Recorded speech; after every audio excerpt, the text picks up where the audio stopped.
दोस्तों, स्वागत है आपका हमारे चैनल ट्रैवल एंड इफेक्ट्स में। और आज हम आपको ले जाने वाले हैं स्विट्ज़रलैंड। यस, भारत में बसा स्विट्ज़रलैंड। आप सोच रहे होंगे कि ये क्या बात कर रहा हूँ मैं, लेकिन ये सच है। भारत में भी एक स्विट्ज़रलैंड है। अगर नहीं पता तो चलिए आइए जानते हैं। दोस्तों, स्विट्ज़रलैंड जाने की इच्छा किसकी नहीं होती। आखिर है ही इतनी खूबसूरत जगह कि सबके दिल में वहाँ की वादियों में घूमने की तमन्ना होती है। लेकिन भारत में अपना एक खास स्विट्ज़रलैंड है जहाँ आपको बेहतरीन अनुभव हो सकता है। वो जगह कोई और नहीं बल्कि हमारा प्यारा सिक्किम है। स्विट्ज़रलैंड का प्लान बनाने में बेशक वक्त लग सकता है, लेकिन सिक्किम तो घूमने निकल ही सकते हैं, क्यों? जो कि प्राकृतिक खूबसूरती, जंगल, पहाड़ और बर्फ से भरपूर है। कई मायनों में ये स्विट्ज़रलैंड से कहीं बढ़कर खूबसूरत जगह है। यहाँ हम आपको 10 कारणों के बारे में बताने जा रहे हैं जिससे कि आप स्विट्ज़रलैंड जाने की योजना से पहले सिक्किम जरूर घूमने जा सकेंगे।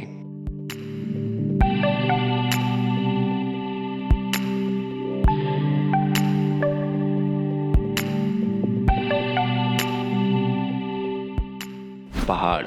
स्विट्जरलैंड के पहाड़ ही लोगों को सबसे ज़्यादा आकर्षित करती है। जी हाँ, मैं बात कर रहा हूँ एल्प्स की पहाड़ियों की, सबसे बेहद खूबसूरत और मन मोह लेने वाली सुंदर पहाड़ियों की, जो कि ओरिजिनल वाले स्विट्जरलैंड में है। लेकिन हिमालय की ठाठ किसी से कम नहीं है। ईमानदारी से कहें तो अगर आपने पहले कभी स्नोबोर्डिंग करने की कोशिश नहीं की है तो क्या आपको लगता है कि जब आप छुट्टी पर होंगे तो स्विट्जरलैंड में जाकर ऐसा करना बुद्धिमानी होगा? इसलिए अगर आपको बर्फ और पहाड़ चाहिए तो सिक्किम में ये दोनों ही मौजूद है। अगर आप स्की करना चाहते हैं तो आप कभी भी कुल्लू मनाली जा सकते हैं। झीलें। स्विट्जरलैंड अपनी खूबसूरत झीलों के लिए दुनिया भर में फेमस है, और उससे भी खूबसूरत झीलें कहाँ हैं? हमारे सिक्किम में। बता दूं कि सिक्किम के चांगू झील और गुरु डोंगमार झील की खूबसूरती आपका दिल जीत लेगी। हाँ, ये सही है कि सिक्किम की इन झीलों पर जाने के लिए परमिट लेने की जरूरत होती है, लेकिन जब आप वहाँ पहुँचेंगे तो आपको लगेगा कि परमिट कितना जरूरी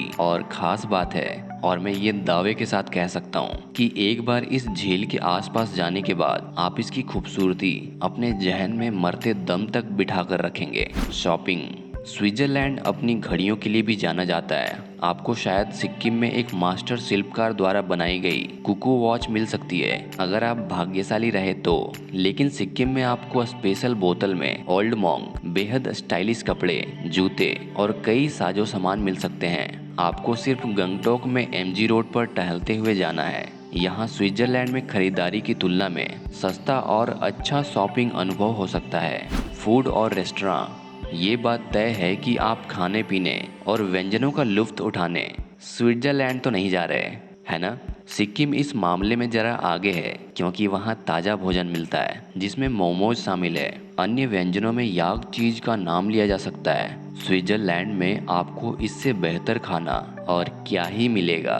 खास चॉकलेट। दोस्तों, यहाँ पर एक बात कहना जरूरी है कि सिक्किम के चॉकलेट स्विस चॉकलेट की तरफ फैंसी नहीं होते, लेकिन कई बेकरियां हैं जो एमजी रोड पर होममेड चॉकलेट बेचती है। इसलिए आपको चॉकलेट के मामले में भी निराश होने की जरूरत नहीं है। वहाँ जाएं तो हाथ से बनी सिक्किम के चॉकलेट जरूर खाएं और घर के लिए पैक करके भी लेते जाएं। हाइकिंग।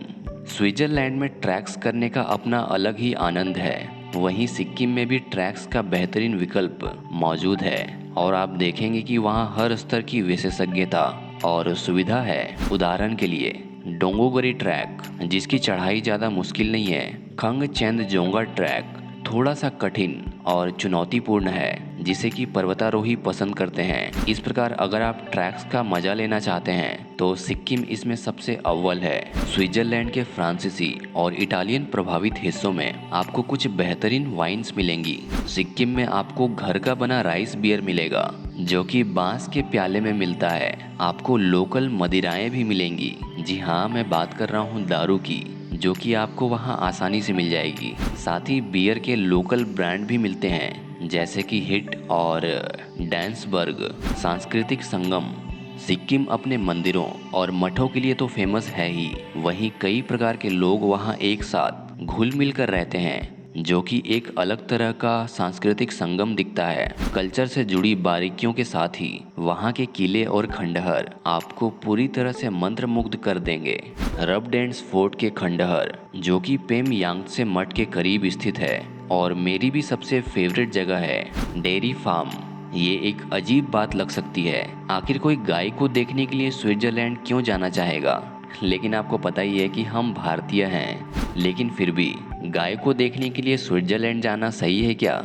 वैसे अगर आप सिक्किम में हैं तो यहाँ पर आपको याक देखने को मिल जाएंगे, जिन्हें यहाँ पर सवारी के लिए काम पर रखा गया है। मतलब ये है कि अगर आप यहाँ पर जाते हैं तो आप याक की सवारी कर सकते हैं। अलग अलग क्षेत्र स्विट्जरलैंड एक लोकप्रिय ऑप्शन है क्योंकि यहाँ कई जगहें हैं और कई प्रकार के लोग निवास करते हैं, जिनमें इतालवी, फ्रांसीसी और जर्मन प्रभाव वाले इलाके मौजूद हैं। लेकिन सिक्किम पूरब, पश्चिम, उत्तर और दक्षिण सिक्किम आदि क्षेत्रों से मिलकर बना है। उनके अलग अलग क्षेत्रों के अलग अलग प्रकार और खूबसूरती है। पूर्वी सिक्किम में जहाँ गंगटोक स्थित है, पब, रेस्टोरेंट, दुकानों और भीड़ भाड़ के साथ एक महानगरीय माहौल है। दूसरी ओर पश्चिम सिक्किम में पेलिंग ज़्यादातर ट्रैकिंग पसंद करने वाले पर्यटकों के लिए बढ़िया जगह है। हालांकि ये शहर अपने आप में बेहद भव्य है। नॉर्थ सिक्किम वो स्थान है जहाँ लाचेन है। दक्षिण सिक्किम पर्यटकों के बीच बहुत कम लोकप्रिय है, हालांकि इसकी सुंदरता कतई कम नहीं है। आप गर्म और ठंडे क्षेत्रों सहित अलग अलग नज़ारों के साथ गुजरेंगे और कई प्रकार के लोगों से मिलेंगे। छोटा राज्य होते हुए भी सिक्किम विविधताओं से भरा हुआ है। इसलिए दोस्तों, जब भी आपका स्विट्जरलैंड जाने का मन हो और जेब आपकी भारी पड़ रही हो तो एक दफ़ा सिक्किम घूमकर तो आ ही सकते हो। और मेरा दावा है कि एक बार सिक्किम जाने के बाद आप स्विट्जरलैंड का नाम भूल जाएंगे।